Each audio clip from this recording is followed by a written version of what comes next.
Hello guys, আসসালামু আলাইকুম। Welcome back to my healthy food magic channel.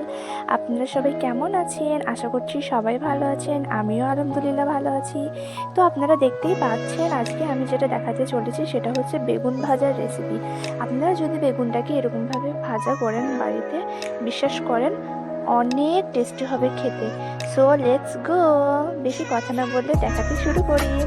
তো দেখুন, এখানে সবার প্রথমে আমি বেগুনটাকে এরকমভাবে গোল করে কেটে নিচ্ছি।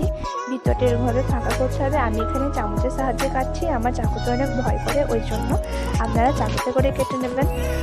তো দেখুন, এরকমভাবে পুরো বেগুনটাকে একটা শেপ নিয়ে চলে আসতে হবে, গোলভাবে একদম। দেখুন, এরকমভাবে কেটে নিতে হবে। তো আপনারা এরকমভাবে কেটে নেবেন বেগুনটাকে একটু সেভ করে, সুন্দর করে।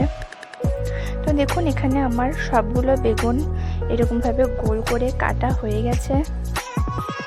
এখন এর যে ভিতরকার অংশটা যেটা আছে, যেটা আমরা কেটে রেখেছিলাম, ওটাকে কিন্তু ফেলে দিলে হবে না, ওটাকে এরকমভাবে কুচি কুচি করে নিতে হবে। ভিতরকার যেই এটা আমরা বার করে রেখেছি, এটাকে ওরকমভাবে কুচি কুচি করে কেটে নিতে হবে এরকমভাবে। এখন এর মধ্যে আমরা দিয়ে দেবো একটা টমেটো।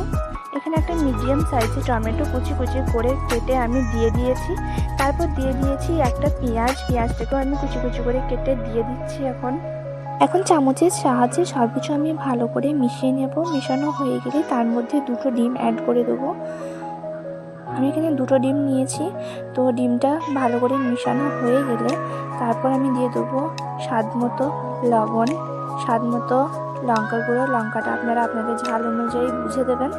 দিয়ে দেবো সামান্য হলুদ গুঁড়ো, সামান্য গরম মশলা আর সামান্য জিরে, আর দিয়ে দিচ্ছি ধনেপাতা। তো দেখুন, এখানে আমার সব কিছু ভালো করে মেশানো হয়ে গেছে। এখন সব কিছু ভালো করে মেশানো হয়ে গেলে আমি এখানে একটা প্যানের মধ্যে নিয়ে নিচ্ছি পরিমাণ মতো তেলটা এখন ভালো মতো পুরো প্যানে ভালো করে বুলিয়ে নেব।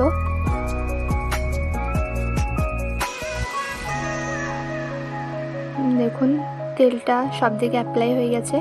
এই পর্যায়ে আমি বেগুনগুলো এরকমভাবে দিয়ে দেবো, আর তারপর একটা চামচের সাহায্যেই এরকমভাবে ভিতরে আমরা যে ডোটা বানিয়ে রেখেছিলাম ওটা দিয়ে দেবো।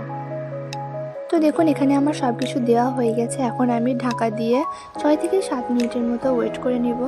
দেখুন, 6 থেকে 7 মিনিটের মতো ওয়েট করার পর জিনিসটা এরকম হয়েছে। তো খুন্তির সাহায্যে কেটে নিয়ে উল্টে পাল্টে দিয়ে আবার ঢাকা দিয়ে দেবো। ঢাকা দেওয়ার পর দেখুন, আমি দেখছি হয়েছে নাকি। তো এগুলো আমার অলরেডি হয়ে গেছে একদম পারফেক্টভাবে। আর এখানে কিন্তু গ্যাসের আঁচটা একদম লো রেখে করতে হবে জিনিসগুলো, নাহলে কিন্তু পুড়ে যাবে, ভেতরটা কাঁচা হয়ে থাকবে। তো এরকমভাবে আমি বাকিগুলো সব করে নেব। তো আপনারা এই বেগুন ভাজাটা বাড়িতে অবশ্যই ট্রাই করবেন, দেখবেন খেতে অনেক টেস্টি হবে। আর আমার ভিডিওটা যদি ভালো লেগে থাকে তাহলে লাইক, কমেন্ট, শেয়ার করে দেবেন আর সাবস্ক্রাইব করে দেবেন। তো দেখা হচ্ছে পরের একটা নতুন ভিডিও নিয়ে। আপনারা সবাই ভালো থাকবেন। খুদা হাফিজ।